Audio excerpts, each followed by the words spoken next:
Good morning everyone, সবাই কেমন আছো? আশা করি ভালো আছো। আমিও ভালো আছি। পুতুল দেব ব্লগে নতুন একটা ভিডিওতে তোমাদের অনেক অনেক স্বাগতম।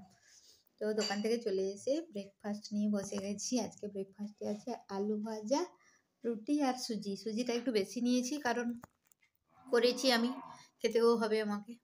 কারণ ছেলের বাবা দুজনেই পছন্দ করে না, নষ্ট করবো ওই জন্য একটু বেশি করে নিয়েছি। ওদের জন্য আলু ভাজা রুটিটা রেখে দিয়েছি। ছেলেকে মানে টিফিনে আলু ভাজা রুটি দিয়ে দিয়েছি, ও স্কুল চলে গেছে।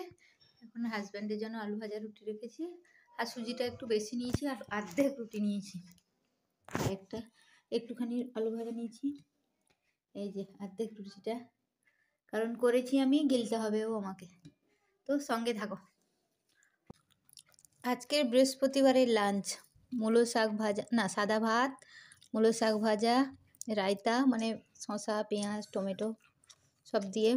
তারপরে এটা হচ্ছে আলুর পকোড়া, আলু ভাজা, আলু সেদ্ধ, বাঁধাকপির তরকারি, আলু ডাল। আলু আলু আলু আরেকবার বল, আলু আলু আলু আলু আলু আলু আলু আউ।